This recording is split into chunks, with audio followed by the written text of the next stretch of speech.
રાજકોટ શહેરના ward number 1ની ઋષિ વાટિકા સોસાયટીના લોકો દ્વારા એક આશ્ચર્યજનક કાર્યક્રમ કરવામાં આવ્યો છે।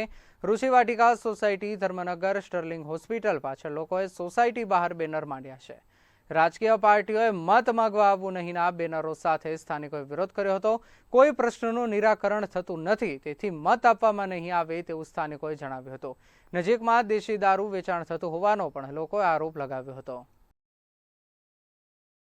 રાજકોટ શહેરના વોર્ડ નંબર 1ના ઋષિ વાટિકા સોસાયટીના લોકો છે, જેમાં કહી શકાય કે રોષની લાગણી છે જોવા મળી રહી છે। છેલ્લા ઘણા સમયથી કહી શકાય કે સ્થાનિક લોકોના જે પ્રશ્નો છે તેનું નિરાકરણ છે નથી થતું। ખાસ કરીને અનેક વખત રજૂઆત કરી છે, તેમ છતાં પણ કહી શકાય કે જે કામો થવા જોઈએ તે કામો નથી થતા, અને તેને લઈને તમામ સોસાયટીના લોકોમાં એક રોષની લાગણી છે જોવા મળી રહી છે। તમામ લોકો દ્વારા મતદાનના પણ બહિષ્કારની ચીમકી છે ઉચ્ચારવામાં આવી છે। સ્થાનિક લોકો છે, શું કહેશો? હાલ અત્યારે તમામ લોકોમાં એક રોષની લાગણી છે અને મતદાનની પણ બહિષ્કારની ચીમકી ઉચ્ચારવામાં આવી છે। 100% આ વખતે આ પ્રશ્નનું દર વખતે ચૂંટણી વખતે આનું ઉલ્લેખ થાય છે, પણ આનું પરમેનન્ટ કોઈ નિરાકરણ આવતું નથી।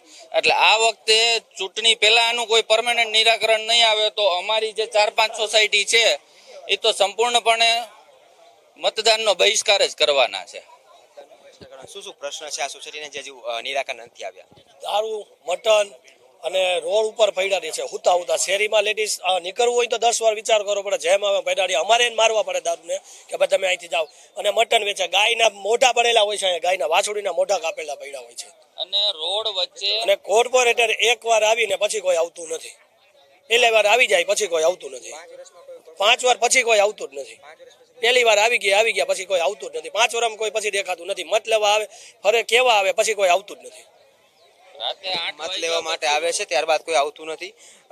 ખાસ કરીને આ તમામ જે લોકો છે, દ્રશ્યો છે તે ખરો માંગીશ કે આ તમામ લોકો છે તેઓ અહીં એકત્રિત થયા છે, અને ખાસ કરીને દેશી દારૂની જે કોથળીઓ છે તે અહીં જાહેરમાં પડેલી છે। અને ખાસ કરીને કહી શકાય કે લોકોમાં એક પ્રકારે રોષની લાગણી છે કે અહીં દેશી દારૂનું વેચાણ છે થઈ રહ્યું છે। આ પ્રશ્ન છેલ્લા ઘણા વર્ષોથી અહીં ઉઠી રહ્યો છે। તેમના દ્વારા અનેક વખત રજૂઆત છે કરવામાં આવી છે। માત્ર મતદાન સમયે કહી શકાય કે કોર્પોરેટરો છે તે આવે છે અને ત્યારબાદ કહી શકાય કે તેઓ ફરાર થઈ જાય છે, અને 5 વર્ષ સુધી તેઓ દેખાતા નથી। તેને લઈને સ્થાનિક લોકોમાં રોષની લાગણી છે દેખાઈ રહી છે। અને ખાસ કરીને કહી શકાય કે આ જે દ્રશ્યો છે તે પણ દેખાડવાનો પ્રયાસ કરીશ કે આ તમામ એ દ્રશ્યો છે કે જ્યાં લોકો દ્વારા દેશી દારૂનું વેચાણ છે કરવામાં આવી રહ્યું છે। અને ખાસ કરીને માહિતી મળતા કે સ્થાનિક લોકો અહીં આવી રહ્યા છે, લોકો છે તાળા મારીને અહીંથી કહી શકાય કે ફરાર થઈ ગયા છે, અને હાલ અત્યારે તમામ રૂમ છે તે પણ બંધ કરી દેવામાં આવે છે। ક્યાંક ને ક્યાંક કહી શકાય કે આ દેશી દારૂનું જે વેચાણ થઈ રહ્યું છે તેને લઈને સ્થાનિક લોકો દ્વારા જે પ્રકારે આક્ષેપ કરવામાં આવ્યો છે તેને લઈને હાલ અત્યારે તમામ લોકો છે તેઓ કહી શકાય કે અહીંથી દેશી દારૂના જે રૂમની ઓરડીઓ છે તે બંધ કરીને અહીંથી નાસી ચૂક્યા છે। અને ખાસ કરીને આ દ્રશ્યો દેખાડવા માંગે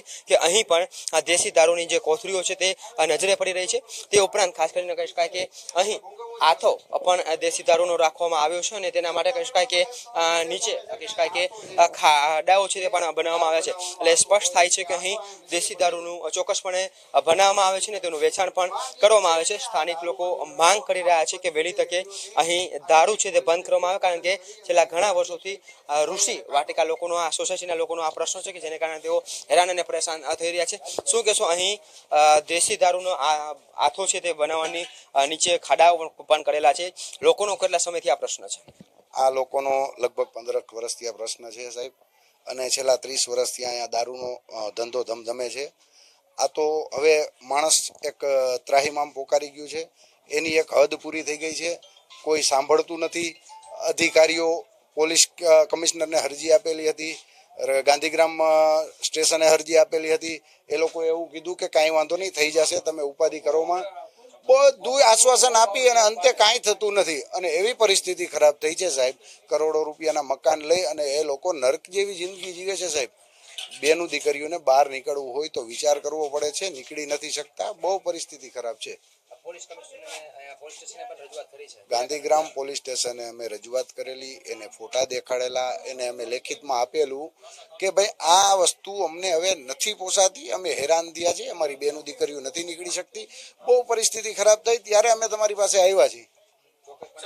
સ્થાનિક લોકો દ્વારા પણ રજૂઆત કરવામાં શું વચમાં હમણે કમિશનર દ્વારા આદેશ હતો કે ગુનાખોરીમાં સંડોવાયેલા જે લોકો છે તેના ઘરોનો બુલડોઝર, જેમ યોગી સરકારે ઉત્તર પ્રદેશમાં કર્યું છે બુલડોઝર ફેરવવાનું કર્યું સાહેબ, પણ પાછળથી અધકૂતરું કર્યું છે. પાછળથી ડાયરીના ગાંઠના જે સાર્વજનિક જગ્યાએ વધુ વારી લીધી છે અને ગુનાખોરી ડબલ કરી છે.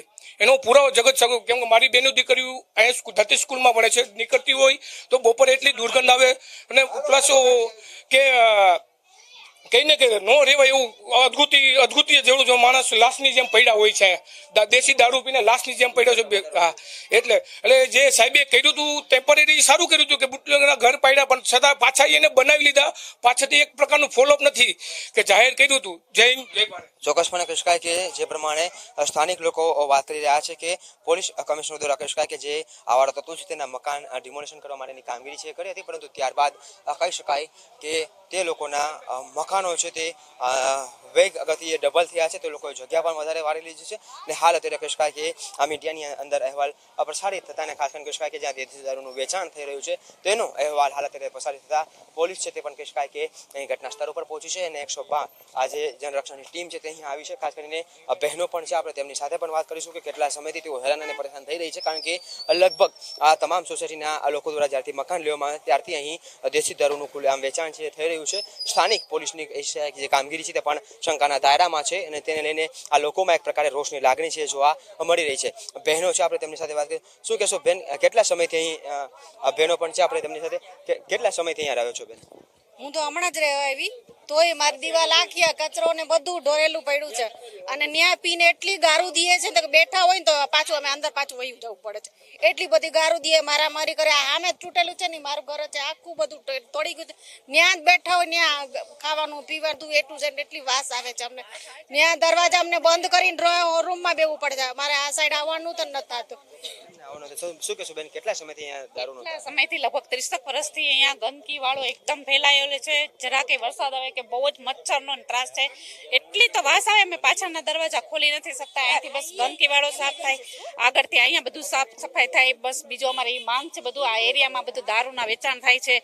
અમારે જ્યાં ત્યાં પડેલા હોય છે દારૂડિયા, અમારે નીકળાતું નથી રાત્રે 10 વાગ્યા પછી. એટલે આ બધો કઈ નિકાલ કરો બસ. હા, પોલીસ સ્ટેશન રજૂઆત કરી છે, અનેક વાર રજૂઆત કરી છે, એકવાર નહીં ઘણી વાર. બસ થોડીક વાર ચૂંટણી આવશે ત્યાં સાફ થશે, પાછું હતું એની પરિસ્થિતિમાં થઈ જાય છે બસ. બાકી અમારી માંગ એ જ છે, આ બધું સાફ સફાઈ થાય, જંગલેસરમાં કેવી કાર્યવાહી થાય એવી અહીંયા થાય તો અમને જરાક સારો પ્રોબ્લેમ રહેશે ને બાકી પ્રોબ્લેમ છે. કે બહેનો કહી રહ્યા છે કે જે પ્રમાણે કહી શકાય કે આવારા તત્વો જેના કહી શકાય કે મકાનોનું ડિમોલિશન કરવામાં આવે છે, ત્યાં સાફ સફાઈ કરવામાં આવે છે. જંગલેશ્વર વિસ્તારમાં જે પ્રકારે સાફ સફાઈ કરવામાં આવે છે તે પ્રકારે અહીં સાફ સફાઈ છે તે કરવામાં આવે અને ખાસ કરીને અનેક લોકોના કહી શકાય કે મકાનોનું ડિમોલિશન છે કરવામાં આવે, કારણ કે અહીં વર્ષોથી દેશી દારૂનું વેચાણ છે થઈ રહ્યું છે અને તેનો ત્રાસ આ તમામ રહેવાસીઓ છે તે ભોગવી રહ્યા છે. અને ખાસ કરીને બહેનો અને ભાઈઓ કહી રહ્યા છે કે જો આ વહેલી તકે સફાઈની કામગીરી નહીં થાય, અહીંથી દારૂનું દૂષણ દૂર નહીં થાય તો આ સોસાયટીના વાસીઓ છે તે મતદાનનો બહિષ્કાર કરશે અને કોઈ પણ પક્ષને મતદાન નહીં કરે. કેમેરામેન કેતન લખતરિયા સાથે દિલાવ ચુડેસરા, ગુજરાત ન્યૂઝ, રાજકોટ.